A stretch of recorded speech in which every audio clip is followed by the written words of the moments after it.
এই গল্প শুধু ডলারের নয়, এই গল্প ঘাম আর রক্তের।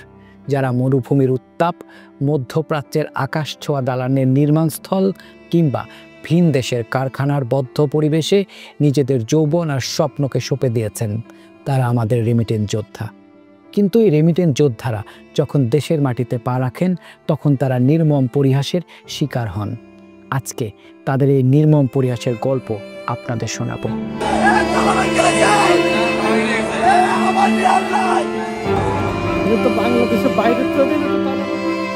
তপ্ত রোদে 1000 ফুট উঁচু ক্রেনের নিচে দাঁড়িয়ে আছে একটি মানুষ। দুপুরের খাবার বলতে রুটি, খেজুর বা সামান্য ভাত, সেটাই খাচ্ছে কংক্রিটের কাঠামোর মাঝে বসে। তাদের কাঁধেই তো দাঁড়িয়ে আছে ভিন দেশের আকাশচুম্বী সভ্যতা।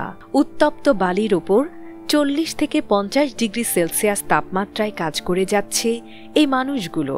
পরিবারের জন্য এক মুঠো সুখ নিশ্চিত করতে তারা নিজেদের সমস্ত কষ্ট নীরবে হজম করে নেয়। দীর্ঘ বছর ধরে তিল তিল করে জমানো রক্ত, জল করা শ্রমের ফসল হাতে নিয়ে যেই মুহূর্তে আমাদের রেমিটেন্স যোদ্ধারা দেশের মাটিতে পা রাখেন, ঠিক তখনই শুরু হয় এক অমানবিক নির্মমতা।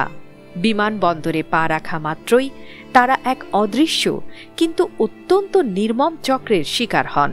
এই নির্মমতার মূল লক্ষ্য তাদের কষ্টের সঞ্চয়। লাগেজ বেল্টে আসার আগেই তাদের মূল্যবান লাগেজগুলো টার্গেট করা হয়। ব্যাগ বা ট্রলিকে ধারালো অস্ত্র দিয়ে কেটে ফেলা হয় অথবা কৌশলে তালা ভেঙে দেয়া হয়। এই নির্মমতার উদ্দেশ্য পরিষ্কার, ভেতরে নগদ টাকা চুরি করা। যে টাকা তারা দিনের পর দিন রোদে পুড়ে অতিরিক্ত ওভারটাইম করে জমিয়েছিলেন, তা এক নিমিষে লুণ্ঠিত হয়। তারা শুধু টাকা হারান না, হারান সেই নতুন মোবাইল ফোন যা প্রিয়জনের জন্য কেনা। হারিয়ে ফেলেন সেই স্বর্ণের গহনা যা ছিল পরিবারের প্রতি তাদের নীরব ভালোবাসার প্রতীক। এসব চুরি হওয়ায় তাদের মনে যে গভীর ক্ষত তৈরি হয়, তা টাকার ক্ষতির চেয়েও অনেক বেশি নির্মম। বহু প্রবাসী ঋণের বোঝা মাথায় নিয়ে বিদেশে যান।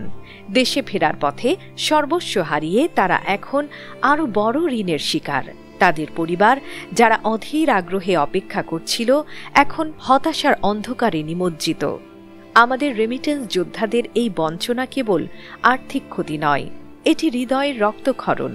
যে মানুষগুলো নিজেদের জীবন ও যৌবন বিসর্জন দিয়ে দেশের অর্থনীতিকে সচল রাখেন, তাদের কষ্টার্জিত টাকা বিমানবন্দরে লুণ্ঠিত হওয়া গভীর লজ্জার। আমরা চাই এই রোদে পোড়া শ্রমের ফসল আর চুরি হবে না। বিমানবন্দরে পা রাখা প্রতিটি প্রবাসী যেন সম্মান, নিরাপত্তা আর স্বস্তি নিয়ে বাড়ি ফিরতে পারে।